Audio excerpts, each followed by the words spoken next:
तुम्हारा अन्नदाता, पग पग पर है संग तुम्हारे अन्नदाता। लहू किसानों का बन के पसीना सींचता है धरती का सीना। मेहनत का तेरी हक दिलवाने, नई तकनीक नई खोज बताने। पशुधन को गुणवान बनाना, पौध सुरक्षा को सिखलाना, खेती के सब गुर समझाने, भारत का सरताज बनाने। आठों पहर है संग तुम्हारे अन्नदाता, अन्नदाता। नमस्कार, मैं हूं शुभ मिश्रा और आप सभी दर्शकों का अन्नदाता कार्यक्रम में स्वागत करती हूं। हमारे देश का किसान जन का पोषक है, वह श्रम का देवता है, अन्नदाता है और उसमें ही भारत की आत्मा निवास करती है। ऐसे ही किसानों की प्रगति के लिए हम खेती बाड़ी से जुड़ी हुई बहुत सी नई लाभकारी जानकारियां हर रोज सुबह लेकर आते हैं। तो चलिए कार्यक्रम शुरू करने से पहले देखते हैं क्या है आज अन्नदाता में। रामदाना की खेती से किसान हो सकते हैं मालामाल।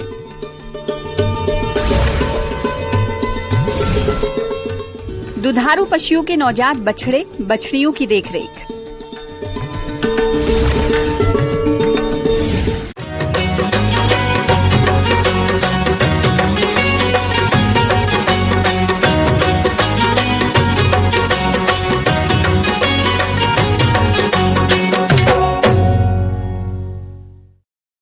चौलाई, जिसे किसान रामदाना और लाल भाग भी कहते हैं। इस वक्त किसान इसकी खेती कर सकते हैं, बस जरूरत इसकी उन्नत किस्मों का चयन कर वैज्ञानिक तकनीक से बुआई और प्रबंधन करने की है, जिसके बारे में बता रहे हैं बिरसा कृषि विश्वविद्यालय जिला रांची के कृषि वैज्ञानिक डॉक्टर जयलाल महतो।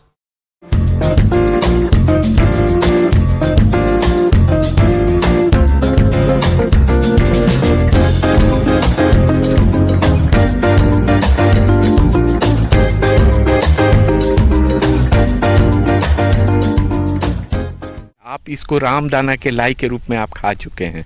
इसका जो है आप चाहें तो पाउडर बना के दूध में पिए या शरबत में बना के किसी तरह करके आप खा सकते हैं। इसमें पौष्टिकता बहुत है, कहने का मतलब इसमें प्रोटीन जो है 16% है और उसके बाद में भी इसमें जो है मतलब कि बैलेंस जो है एक प्रोटीन होता है। कहने का मतलब एमिनो एसिड का जितना भी है 16-18 जो है ये सभी एमिनो एसिड इसमें पाए जाते हैं। यह एक मतलब इस तरह का फूड है जो कि दाल और भात दोनों का काम करता है, इसीलिए इसको सुपर फूड के रूप में जाना जाता है। इसको जब भी आप फास्टिंग में रहते हैं, कहने का मतलब व्रत वगैरह करते हैं, उसमें खाया जाता है। इसकी महत्व ये है। रामदाना को चौलाई के नाम से भी जानते हैं, जिसका साग के रूप में भी उपयोग किया जाता है और इसी फसल का जब बीज उत्पादन लेते हैं उसे ही रामदाना कहते हैं। आज इस तरह की फसलें कम उगाई जा रही है, जबकि आज इस तरह के पौष्टिक फसलों को उगाने की जरूरत है, जिससे समाज से कुपोषण को दूर किया जा सके। रामदाना की खेती बहुत आसान तरीके से की जा सकती है। यह फसल लगभग 3 महीने में तैयार हो जाती है। अब आते हैं कि इसकी खेती कैसे करें। खेती के लिए है कि आप सबसे पहले तो आप खेत की जुताई कर लें, 2 से 3 बार जुताई करें। लास्ट जुताई के पहले जो है FYM जो फार्म यार्ड मैन्योर जो आपके घर का कचरा का जितना सड़ा हुआ हो उसको डाल दें, या नहीं तो वर्मी कंपोस्ट है उसको डालें। उर्वरक में जो है इसमें 60 किलो नाइट्रोजन देते हैं, 40 किलो जो है फास्फोरस देते हैं और 20 किलो जो है पोटास देते हैं। उसके बाद में सल्फर इसमें भी चाहिए 20 किलो। अगर आप SSP प्रयोग कर रहे हैं तो फिर आपको अलग से सल्फर डालने की आवश्यकता नहीं है। नाइट्रोजनस जो है उसका 2 ही आधा जो है केवल सोई के समय देते हैं, आधा जो रहता है उसको नाइट्रोजन को रखते हैं उसको 2 भाग में। एक तो 20 दिन के अंतराल पर जब जो खरपतवार निकालते हैं उसको डालते हैं, और उसके बाद दूसरा जो आधा का आधा हुआ, 1/4 जो हुआ, वो 40 दिन पे जब हम खरपतवार निकालते हैं और अर्थिंग अप करते हैं, मतलब मिट्टी का भराव करते हैं, उस समय अर्थिंग अप या मिट्टी भराव के पहले खाद को, यूरिया वाले खाद को हम डाल देते हैं। शुरुआत में खाद उर्वरकों के प्रयोग के बाद खेत को बराबर कर लें और लाइन बना लें।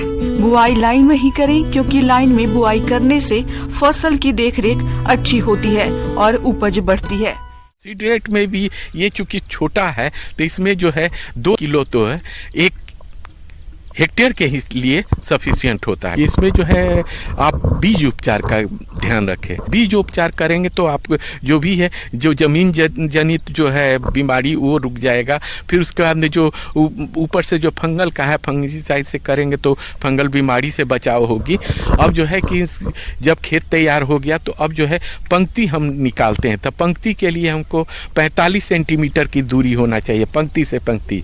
और ये पौधा से पौधा मतलब बीज से बीज की दूरी जो है 10 से 15 सेंटीमीटर देते हैं। बहुत लोग जो छिटवा लगाते हैं, छिटवा में जो है आप 3 से 4 किलो यूज करेंगे, लेकिन उसमें क्या होता है कि आप जो है इंटर कल्चर करने का मतलब घास पात निकालने में आपको दिक्कत होगी और भी फर्टिलाइजर वगैरह अप्लाई करने में आपको दिक्कत होगी। लेकिन अगर पंक्ति में लगाएंगे तो पंक्ति में आप चलकर उसको फर्टिलाइजर देंगे, उसके बाद में उसका घास पात भी निकालने में आपको आसानी होगी।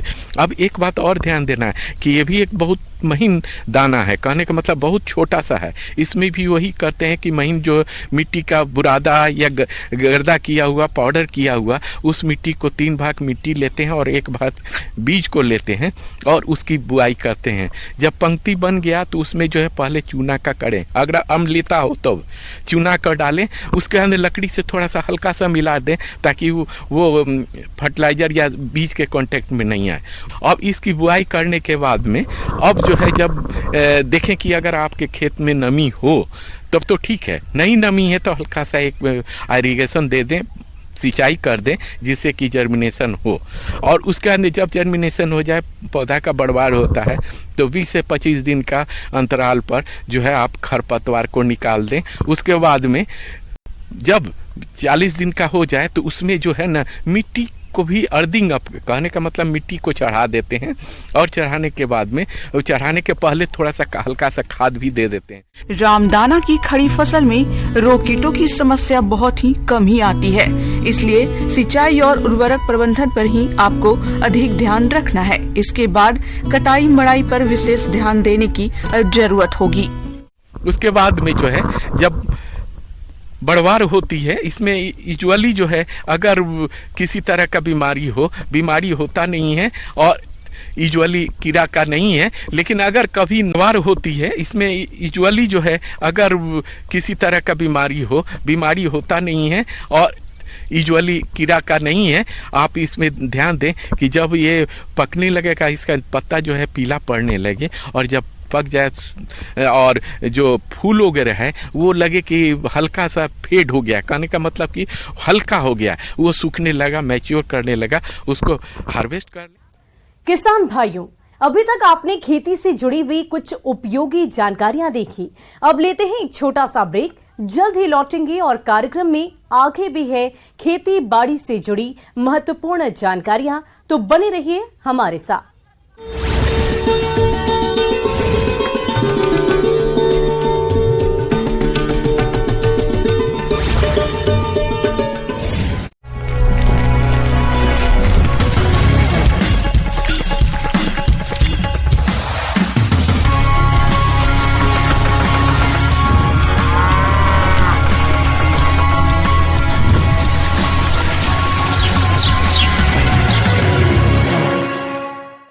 और ब्रेक के बाद आप सभी दर्शकों का अन्नदाता में स्वागत है। चलिए अब रुक करते हैं अगली कड़ी की ओर।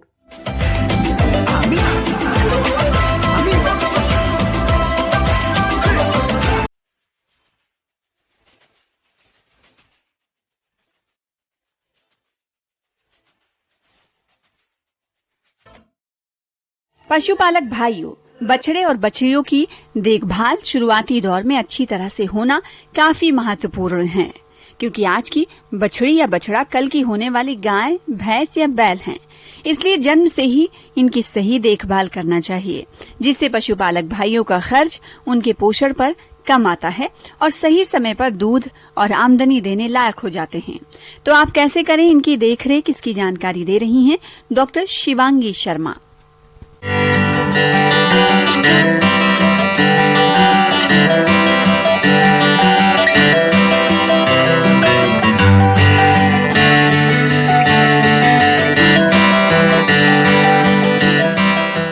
आज मैं आप सभी को नवजात बछड़ों की देखभाल के बारे में कुछ जानकारी साझा करूंगी। जैसे कि हम जानते हैं, एक डेयरी फार्म की सक्सेस तभी है जब हमारे जो बछड़े हैं उनका हम अच्छे से मैनेजमेंट कर पाएं और वो बड़े होकर गाय, दुधारू गाय में अच्छी तरह से बड़े हो सके, गाय बन सके जल्दी।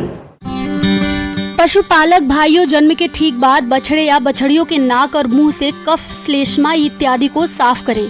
आमतौर पर गाय, भैंस, बछड़ा या बछड़ी को जन्म देते ही उसे जीभ से चाटने लगती हैं।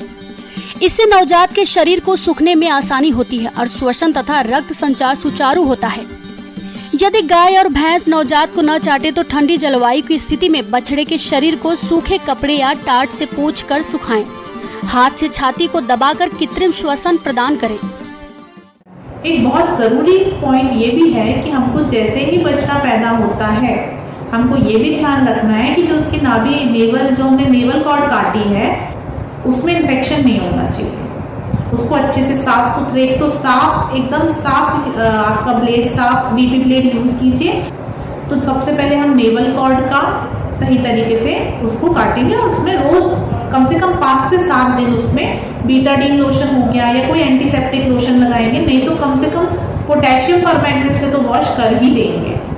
अब बछड़ों के मैनेजमेंट में हमें कुछ चीजें ध्यान रखनी है। सबसे पहले ये कि जैसे ही काविंग होती है, जैसे ही गाय बछड़े को जन्म देती है, उसके 6 घंटे के अंदर ही, या कोशिश कीजिए 2 घंटे के अंदर ही हमको पहला जो मिल्क होता है, जिसको हम टेली कहते हैं, टेक्निकल टर्म्स में हम उसको कोलेस्ट्रम कहते हैं, शुरू के 6 घंटे के अंदर ही हमको उसको कोलेस्ट्रम पिला देना है, तभी उनकी रोग प्रतिरोधक क्षमता सही से डेवलप हो पाएगी। तो कोलेस्ट्रम हम देंगे उनके शारीरिक वजन, जो उनके शरीर का वजन है, जो बॉडी वेट है, उसका 10%। उसके बाद उनको मैनेजमेंट सराउंडिंग का, मतलब जहां हम उनको रखते हैं उस जगह का मैनेजमेंट जरूरी है, जिसको कहते हैं काफ शेड, बछड़ों का शेड। अब उसमें आपको ये करना है कि सबसे पहले तो आपको इंश्योर करना है कि उसमें साफ सफाई एकदम सही तरीके से रहे। सराउंडिंग में अगर कीचड़, गोबर वगैरह हुआ तो बछड़े जब बैठेंगे तो नाभि में ही पूरा इन्फेक्शन आएगा।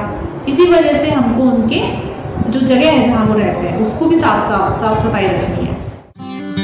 जन्म के बाद खीस के अतिरिक्त बछड़े या बछड़ी को 3 से 4 सप्ताह तक मां के दूध की आवश्यकता होती है। उसके बाद बछड़े या बछड़ी वनस्पति से प्राप्त पत्ती और घास को पचाने में सक्षम होता है। आगे भी बछड़े या बछड़ी को दूध पिलाना पोषण की दृष्टि से अच्छा है, लेकिन यह अनाज खिलाने की तुलना में महंगा होता है।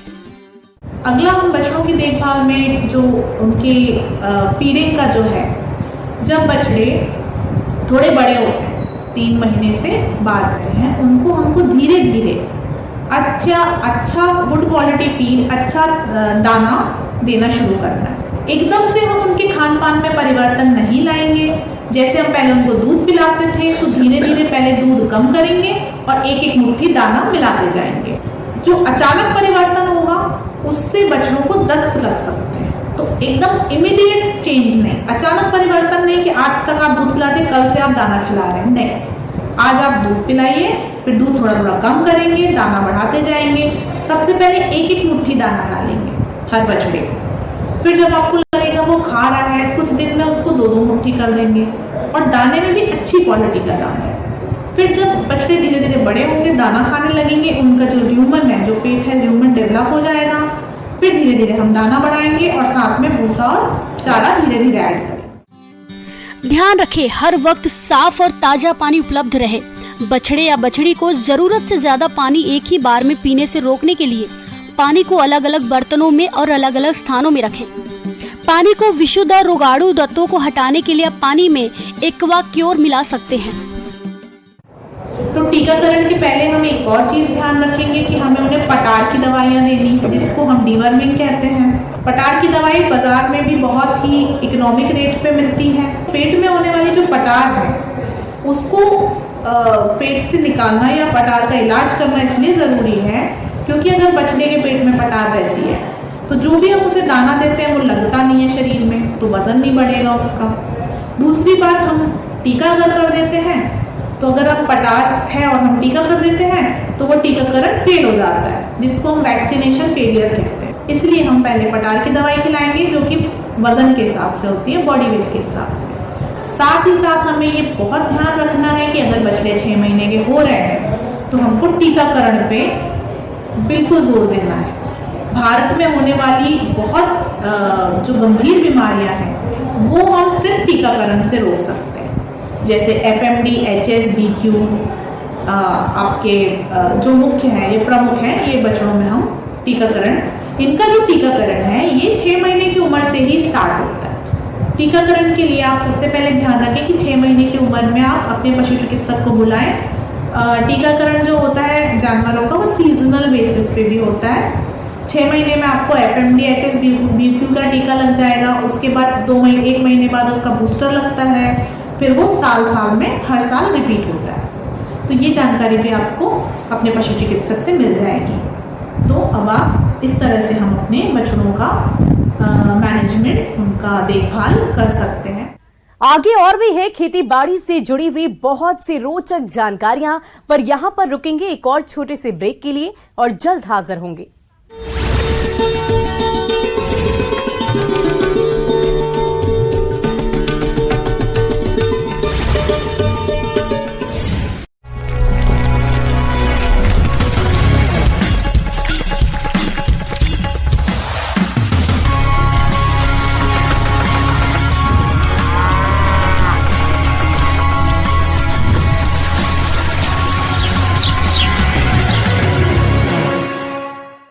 और ब्रेक के बाद एक बार फिर से आप सभी दर्शकों का अन्नदाता कार्यक्रम में स्वागत है। बढ़ते हैं अगली प्रस्तुति की ओर।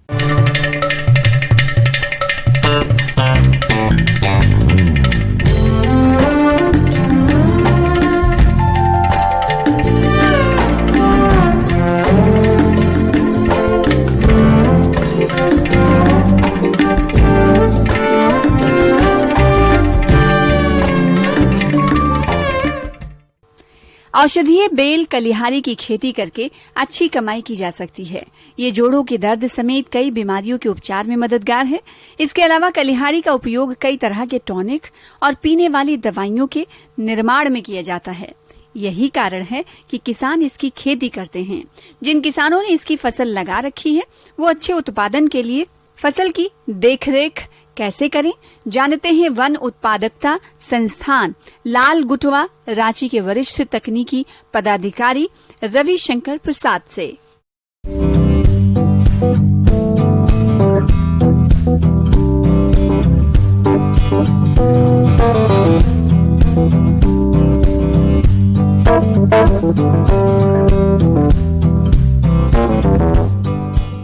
और आज मैं आपको किसान भाइयों को कालीहारी के बारे में, जिसे विशाल उंगली भी कहा जाता है, क्योंकि उसके फूल हमारे उंगली के जैसे होते हैं, इसलिए इसको विशाल उंगली भी कहा जाता है।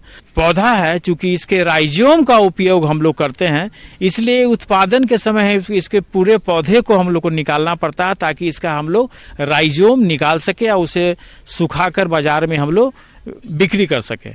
और ये जहाँ तक मेरी जानकारी की बात है कि इसका उपयोग कैंसर, अस्थमा, घाव या किडनी या पाचन से संबंधित जो भी बीमारियां हैं, इसका राइजोम का उपयोग भिन्न भिन्न प्रकार के दवाओं में किया जाता है। आयुर्वेदिक में ये एक अपना महत्वपूर्ण स्थान रखता है। भिन्न भिन्न प्रकार के बीमारियों को रोकथाम के लिए या उसके अंदर भिन्न भिन्न प्रकार के मिट्टी के कार्य को करने के लिए हम लोग आने जाने में सुविधा हो, ताकि हम लोग रोग से रोग की दूरी को ऐसे बनाए ताकि उसमें किसान भाई आसानी से देख सकें कि उसकी वृद्धि कैसे हो रही है। अगर उपचार की आवश्यकता है, अगर उसमें मिट्टी चढ़ाने की आवश्यकता आवश्यकता है या उसमें किसी भी प्रकार की रासायनिक खाद या फर्टिलाइजर डालने की आवश्यकता है, तो हम लोग को मूवमेंट में, वहाँ पर आवागमन में हम लोग को किसी प्रकार के दिक्कत ना हो, और समय समय पर हम लोग उसका जो खेती के तरीके हैं, जैसे निकाई गुड़ाई हो या उसकी देखभाल हो, समय पर कीटनाशकों की अगर आवश्यकता पड़े तो हम लोग रासायनिक कीट के अलावा हम लोग नीम ऑयल का भी इस्तेमाल कर हम भिन्न भिन्न प्रकार के व्याधियों से निपटारे कर सकते हैं और अच्छा उत्पादन ले सकते हैं। फसल को खरपतवार रहित करने के लिए खुरपी की सहायता से निराई गुड़ाई 20 से 25 दिनों के अंतराल पर करें, जिससे खेत में खरपतवारों का प्रकोप कम से कम हो और फसल की बढ़वार अच्छी हो सके। जहाँ तक मैंने पहले भी हर लोगों को, खासकर किसान भाइयों को जैसे बताया है कि बहुत ही कम पौधे ऐसे हैं जो जल जमाव में उनका उत्पादन अच्छा होता है, जिसका सबसे बड़ा उदाहरण है धान। लेकिन ज़्यादातर पौधों की पानी की आवश्यकताएं तो होती है, लेकिन उनके पास जड़ के पास जल जमाव की आवश्यकता नहीं है। जल जमाव से विभिन्न प्रकार के बीमारी लग जाते हैं और जिनके कारण उनके जड़ सड़ जाते हैं और उत्पादन में काफ़ी नुकसान हो जाता है। इसलिए हम भूमि का चुनाव करते समय ये सुनिश्चित कर लें कि जल जमाव की समस्या वहाँ पर ना हो। अगर जल जमाव की समस्या उस खेत में है तो उचित निकासी की व्यवस्था कर उस जल जमाव की समस्या से निदान पाया जा सकता है। सिंचाई की जहाँ तक बात है तो इसे हमें सालों भर किसी भी समय लगा सकते हैं, लेकिन अगर हम पहली बार खेती में इसका लगान कर रहे हैं तो अगर हम लोग बरसात के दिनों में या बरसात के बाद जाड़े के समय में इसका अगर हम लोग लगाते हैं तो लगाने के तुरंत बाद हमको प्रथम सिंचाई की आवश्यकता पड़ती है। पत्ती का झुलसा रोग यह एक पैथोजेनिक बीमारी है जो पत्तों को भूरा और क्लोरोसिस कर देती है और सारे पौधे नष्ट होने लगते हैं। इसकी रोकथाम के लिए मैंकोजेब 2 ग्राम प्रति लीटर पानी के हिसाब से घोल बनाकर छिड़काव करें। और जहाँ तक लागत की बात है तो प्रति हेक्टेयर इसमें 70 से 80 हजार रुपये प्रति हेक्टेयर लागत आती है और इसमें कम से कम 2.5 से 3 लाख का आपका मूल्य तैयार होता है। इसे मूल्य 2.5 से 3 लाख के मूल्य में हम लोग बाजार में बिक्री कर सकते हैं, जिससे कि हमको लगभग 2 लाख का मुनाफा हो सकता है। और ये जो पौधा है, चूंकि इसके राइजोम का उपयोग हम लोग करते हैं, इसलिए उत्पादन के समय इसके पूरे पौधे को हम लोग को निकालना पड़ता है ताकि इसका हम लोग राइजोम निकाल सके और उसे सुखाकर बाजार में हम लोग बिक्री कर सके। इसकी कटाई बिजाई के 170 से 180 दिनों के बाद शुरू की जाती है। जब इसके फल हल्के हरे रंग के गहरे रंग के हो जाते हैं तब इनकी तुड़ाई की जाती है। गांठों की कटाई 5 से 6 साल के बाद की जाती है। बीजों की प्राप्ति के लिए पके हुए फूल लिए जाते हैं और नए उत्पाद तैयार करने के लिए मिट्टी के नीचे गांठों को निकाल लेते हैं। अगर इस चीज़ को हम ध्यान में रख के खेती करेंगे, वैज्ञानिक तरीके से खेती करेंगे, तो किसानों को उचित समय पर बिना किसी नुकसान के उचित उत्पादन और अच्छे उत्पादन के साथ अच्छा मूल्य में मिल जाएगा।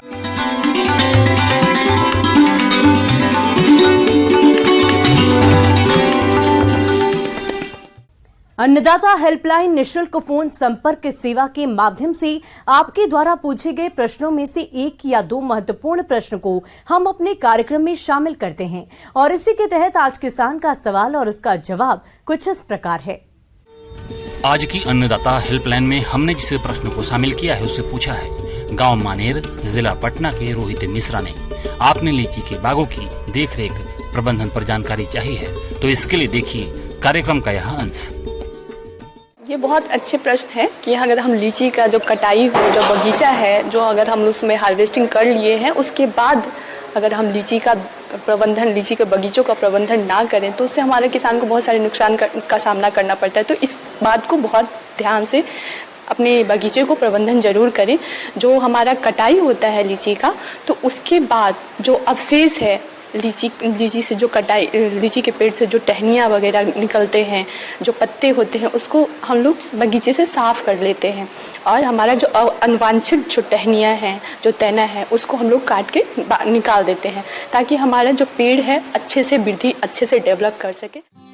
लीची के फलदार वृक्ष में फल तुड़ाई के बाद शाखाओं की छटाई करना काफी महत्वपूर्ण होता है। वैसे फल तुड़ाई के दौरान ही पेड़ों की काफी शाखाओं की कटाई हो जाती है, लेकिन फिर भी कुछ बची हुई रोग और कीट ग्रसित शाखाओं की कटाई करें। कटाई हमेशा तेज धार वाले औजार से इस तरह करें कि शाखा फट नहीं पाए। कटाई के बाद काटी गई शाखा पर बोडो पेस्ट या कॉपर ऑक्सी क्लोराइड का लेप अवश्य लगाएं ताकि हानिकारक फफूंदी संक्रमण ना हो। और उसमें जो हर पेड़, हर वृक्ष के चारों तरफ एक जो गड्ढे बनाकर उसमें प्रति वर्ष जो खाद, जो जितने भी रासायनिक खाद का हम लोग हर वृक्ष के अकॉर्डिंग, प्रति वृक्ष के अकॉर्डिंग जो हम लोग देते हैं, जैसे कि अगर हमारा वृक्ष बहुत लंबे समय का है तो 1200 ग्राम फास्फोरस, और अगर नया वृक्ष है तो उसमें 300 ग्राम फास्फोरस का यूज करते हैं, और उसमें पोटास 900 ग्राम का यूज करते हैं। तो उस जितने भी रासायनिक खाद हैं उसके 75% हम लोग उसी समय जब हम लोग तुड़ाई करते हैं तो उसी के टाइम, प्रबंधन करने के टाइम ही उसमें 75% खाद का यूज कर लेते हैं, ताकि हमारा जो बगीचा, जो हमारा वृक्ष हो, अच्छे से वृद्धि कर सके और अच्छा फल अगले साल दे सके। और साथ ही साथ अगर हम लोग प्रति वर्ष प्रति वृक्ष 60 से 80 किलोग्राम अगर कंपोस्ट का इस्तेमाल करें रासायनिक खाद के साथ, तो हमारा और भी अच्छा वृद्धि हो सकता है और हमारे किसान भाइयों को अच्छा लाभ हो सके। वृक्षों में खाद और उर्वरकों का प्रयोग मिट्टी में मौजूद पोषक तत्वों की मात्रा और पेड़ की आयु के अनुसार करना पड़ता है। अगर पेड़ की आयु 1 से 3 साल की है तो 10 से 20 किलो सड़ी गोबर के खाद के साथ यूरिया 150 से 500 ग्राम, सिंगल सुपर फास्फेट 200 से 600 ग्राम, म्यूरेट ऑफ पोटाश 60 से 150 ग्राम प्रति वृक्ष को दें। इसी तरह 4 से 6 साल के वृक्ष के लिए सड़ी गोबर की खाद की मात्रा बढ़ाकर 25 से 40 किलोग्राम, यूरिया 500 से 1000 ग्राम, सिंगल सुपर फास्फेट 750 से 1250 ग्राम, म्यूरेट ऑफ पोटाश 200 से 300 ग्राम प्रति वृक्षों को दें और अच्छी तरह से मिला दें। खाद देने के बाद सिंचाई अवश्य करनी चाहिए। जिन बगीचों में जिंक की कमी के लक्षण दिखाई दे उनमें 150 से 200 ग्राम जिंक सल्फेट प्रति वृक्ष की दर से सितंबर माह में देना लाभकारी पाया गया है। और इसके साथ साथ और भी ध्यान देना है कि अगर जब हमारा वृक्ष डेवलप, ग्रोथ हो रहा है और कहीं भी कीटनाशक का कोई रोग का कुछ का लग रहा है, पता लग रहा है, तो हमारे कृषि विज्ञान केंद्र के जो साइंटिस्ट हैं, जो वैज्ञानिक हैं, उनसे जरूर कंसल्ट करें ताकि ये रोग हमारा पहले ही प्रबंधन हो सके, मैनेजमेंट हो सके। किसान भाइयों, अन्नदाता आपकी सेवा के लिए संकल्परत है। कृषि संबंधित समस्या और सुझाव के लिए आप हमें इस पते पर संपर्क कर सकते हैं।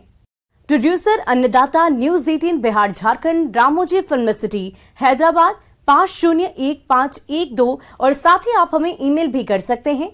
हमारा ईमेल आईडी है p18annadatabihar@nw18.com। इसके अतिरिक्त आप हमें निःशुल्क हेल्पलाइन नंबर 180088921663 पर सोमवार से लेकर शनिवार सुबह 10 बजे से शाम 4 बजे के बीच